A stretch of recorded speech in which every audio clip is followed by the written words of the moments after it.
But it was a remarkable back and forth, the give and take that comes at a time when we've gotten so cynical on both sides about the prospect of talking or getting anything done. I'm speechless, and it's not just because of my bad cold. And I don't want you to feel sorry for me, but I've got a very bad cold.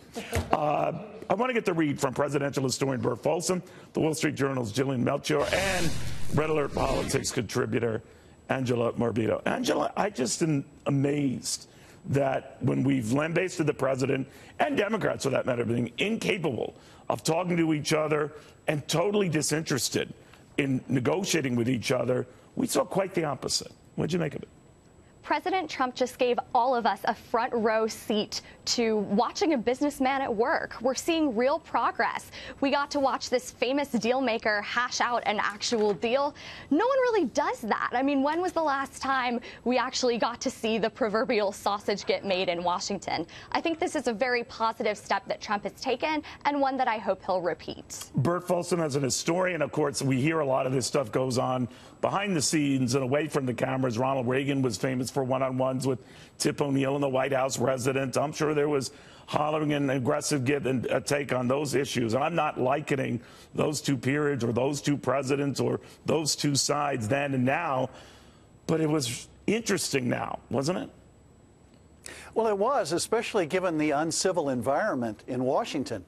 Sure, in the past, Lyndon Johnson talked frequently with Everett Dirksen. You had meetings. Franklin Roosevelt met with Republican opposition, especially during World War II.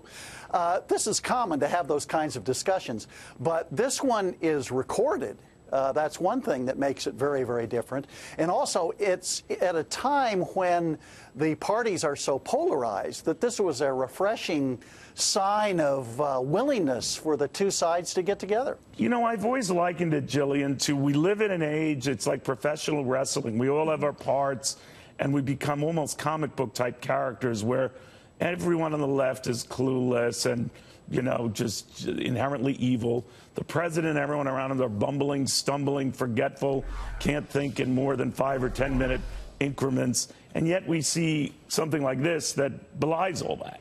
You know, I think a large part of this is that Dreamers really are a bipartisan issue. I mean, if you look at it, CNN poll in December showed that 83% of Americans support it. Even the majority of Trump supporters 63% of Trump supporters. 63%. That's a pretty remarkable figure. So I think this is one issue where there is potential for bipartisan agreement.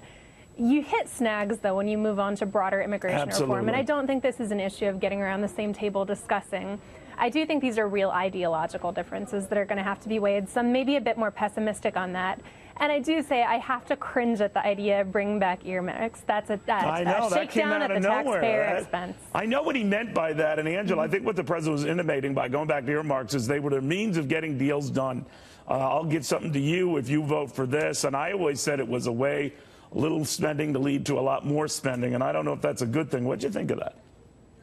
Well, getting rid of earmarks was a great idea to cut pork barrel spending. And thus far in Trump's presidency, he's been all about rolling back regulations and cutting red tape.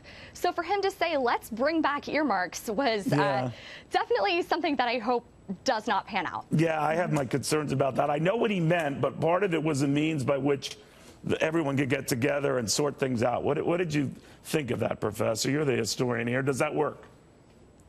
Well, I think it was remarkable that President Trump said that because one of his major in-party opponents within the Republican Party has been Jeff Flake, who has been one of the leading senators against earmarks. So President Trump doesn't want to be on the wrong side of his base and be yielding to the sentiment that we should have more earmarks.